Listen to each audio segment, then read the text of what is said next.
You already made the ritual. You felt good for a few minutes.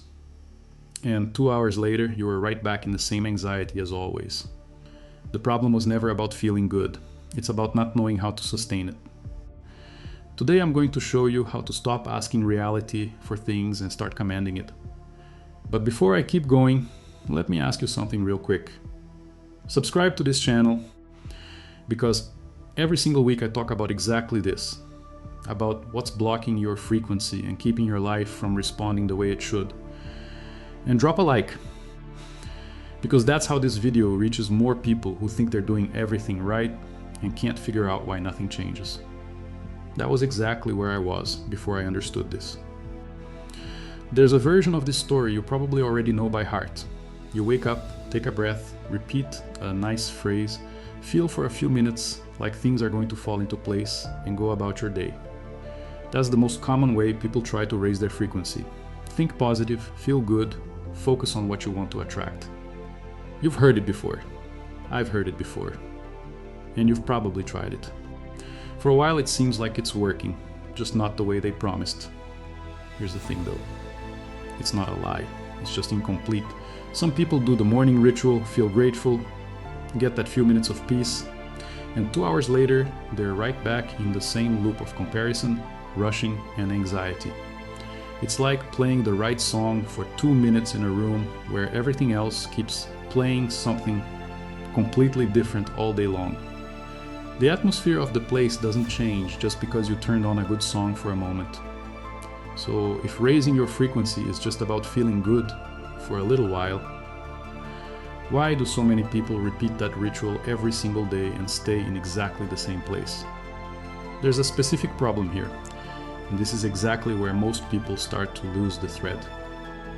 Some people feel powerful during their morning meditation, swear they've changed, and completely fall apart when the first payment reminder shows up in their messages before they've even finished their coffee. And feeling good for a moment is not the same thing as sustaining a state. Maybe you know this feeling. You feel good during meditation, and half an hour later, you're stuck in the same loop as always. It feels like it doesn't stick, and the first instinct is to think you just need more faith, more discipline, more practice. The pattern is always the same. Energy in the morning, irritation, comparison, and urgency for the rest of the day. The harder someone tries to force themselves to feel good, the more the body resists, because the body can tell it's a performance, not a reality.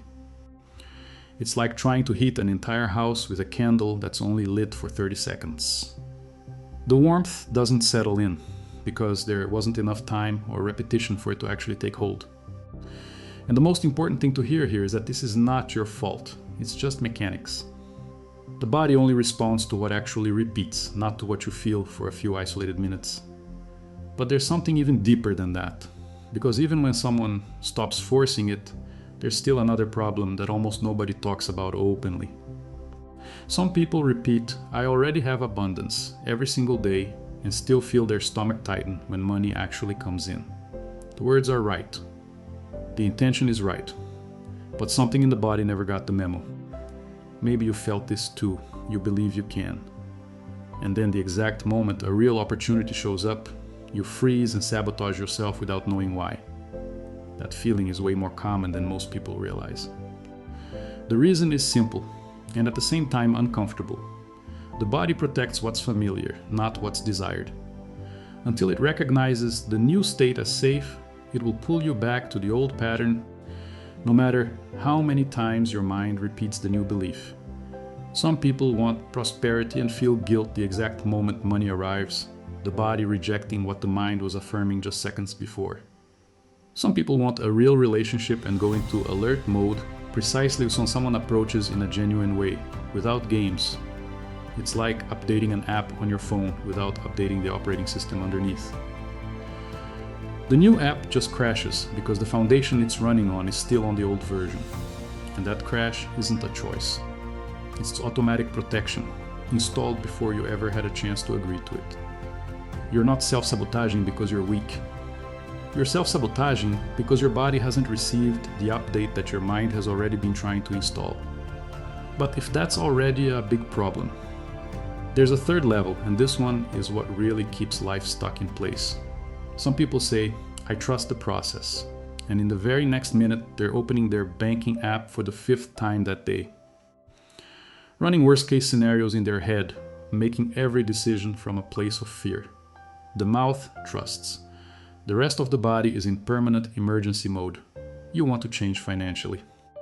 But you keep consuming content built around scarcity, surrounded by conversations about what's lacking, without ever removing the trigger that throws you right back into the same state as always. You're trying to shift on the inside while everything on the outside keeps pulling you back. And this is where the real problem lives. It's not lack of desire. It's not lack of technique. It's a divided life. You think one thing, feel something completely different. Two, act in a third way entirely, and still keep around the same environment that feeds exactly what you were trying to leave behind. The internal system recognizes that division, and it freezes. It doesn't have to be a glaring contradiction. Small daily contradictions are enough to keep the old line of reality alive. The scarcity comment you let slide, the fear notification you open without thinking, the emergency phrase you repeat without even noticing. It's like trying to navigate with a broken compass shattered into several pieces, each one pointing in a different direction. Or like driving with your foot on the gas and the brake at the same time. The engine heats up, the car goes nowhere. And the body picks up on the contradiction before the mind is willing to admit it. When it does, it shuts down execution. The problem isn't lack of desire. It's that you're trying to manifest a new life while sustaining, in every detail of your day, exactly the life you're trying to leave behind. And now that you can see where the real problem is coming from, let me show you what changes when we actually fix it at the root. And this is exactly where most people get stuck. They know there's an internal division, they can feel something pulling them back, but they don't know where to start untangling that knot on their own. I spent months trying to fix this through trial and error, reading a little from here, a little from there, never having a complete path to follow. What actually changed things was when I stopped collecting loose pieces and committed to a complete process designed to align all 4 layers at once: thought, emotion, action, and environment. That's exactly the process I put together in the ebook linked in the description below. It exists to save you the time I lost figuring this out on my own, and to give you a direct path to recognizing where you're incoherent and correcting that in practice, without needing to become an expert on the subject. Go take a look, see if it resonates with you.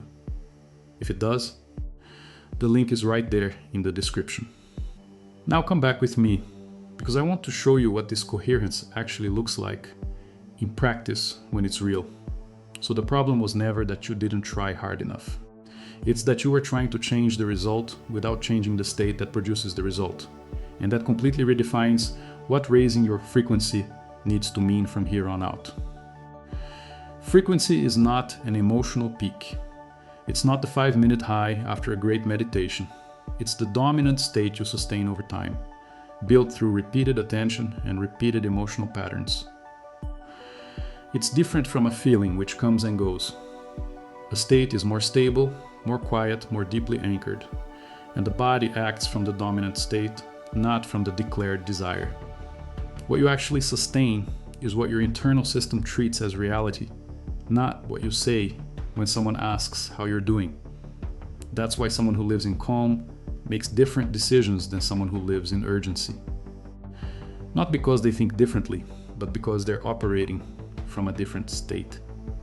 And someone who already sees themselves as worthy acts differently than someone who's still quietly asking for permission to exist, without ever having to announce that to anyone. Think about the atmosphere of a room. You walk into a house with a heavy energy and you feel it before a single word is spoken. Nobody has to announce anything. The environment speaks for itself. Reality doesn't respond to what you want. It responds to what you sustain.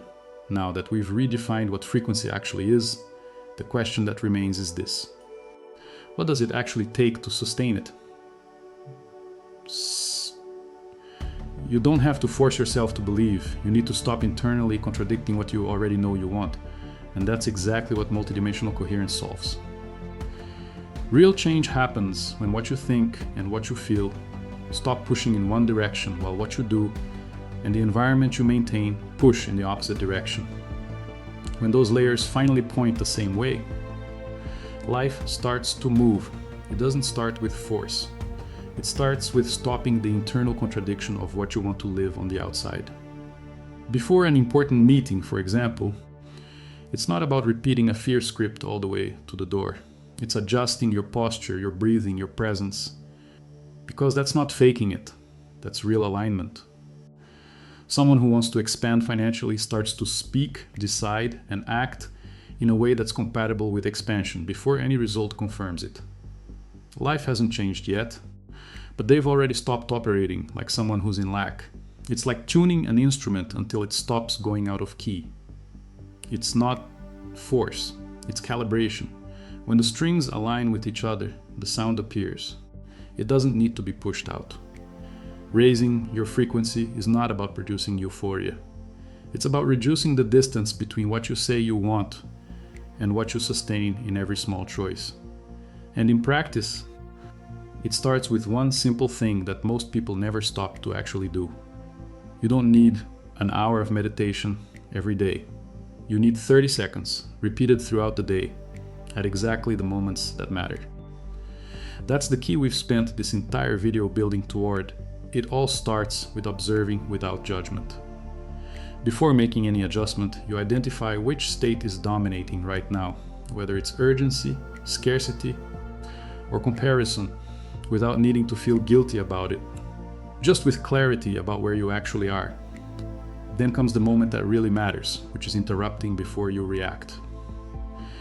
The value isn't in what you do after you've already responded, already decided, already frozen up. It's in the gap between the trigger and the automatic reaction. That's exactly where the new pattern has a chance to come in. In that gap, you redirect the state. You're not forcing yourself to feel good out of nowhere. You're adjusting your posture, your breathing, your attention, returning to the feeling of the state you want to sustain, even if only for a few real seconds. And this only becomes transformation when it repeats in small moments, not in a peak meditation on a Sunday morning. It happens when you redirect yourself before answering a message, before making a decision, before going to sleep. It's like training a new muscle. The gain comes from repetition in small, frequent moments, not from one single intense effort. The muscle of the new frequency doesn't grow in the moments of motivation. It grows in the moments when you choose not to react the old way. And when you start doing this, something shifts. And you begin to notice real signs of change before any result shows up in the physical world. Maybe you've already noticed this in yourself, reacting differently in situations that used to knock you down completely. Nothing has fully changed on the outside yet, but something already feels different on the inside. And that alone is a sign that something is genuinely moving. Some people change the tone of their voice before any external result changes at all. The way they speak becomes more grounded, with less hidden neediness behind the words, without even realizing the shift happened. There's the professional who starts making decisions with clarity instead of urgency, not because their circumstances changed, but because their state changed first.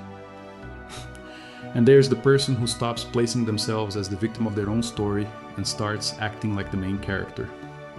The posture shifts before the circumstances confirm anything. It's like a radio station.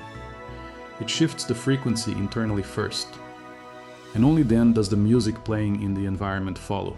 The new frequency always shows up in you first, before it shows up in anything external. But before we close, there's a trap that appears exactly at this point, and it can undo everything you're building. One thing needs to be clear before you go out and start applying this. Sustained frequency is not pretending everything is fine. A difficult emotion needs to be acknowledged, not buried. Suppressing what you feel is just another form of incoherence, just a more disguised one. An isolated ritual won't solve it on its own either. You can meditate for 10 minutes in the morning, But if you spend the rest of the day consuming fear-based content and comparing your life to strangers on the internet, that wipes out a significant portion of what those 10 minutes were trying to build. The environment around you matters more than we usually want to admit. Living surrounded by chaos, conversations about lack, and the same old triggers cancels out a lot of the internal work you're doing. And there's a kind of patience that needs to factor into all of this. The physical world reorganizes more slowly than the internal state does. That's not a sign that you're doing something wrong. It's just the natural timing of things adjusting themselves. Real transformation isn't constant ease. It's honest consistency. And with that clear, the last part is the simplest one, and maybe the most important. You don't need to change your entire life tomorrow. You need to sustain the new state for a few more minutes each day. That's all this plan asks of you. Start with how you wake up. Observe the dominant state without judgment, just with the intention of redirecting before the day pulls you back on autopilot again. Before each decision that actually matters throughout the day, pause for a moment and adjust the state. Not by forcing an emotion that isn't there, but by reducing the interference that's pulling you back toward the old pattern. And before you go to sleep, sustain for a few minutes the state you're working to install. Not visualizing some future result. Feeling, right now, the internal coherence you're building little by little. The accumulation of this over time is what changes your internal signature. Not one isolated effort, but the buildup of small, repeated adjustments. It's like calibrating an instrument progressively. It doesn't happen all at once, but each adjustment counts, and the sound gets more aligned each time you come back to the process. You now have a simple path.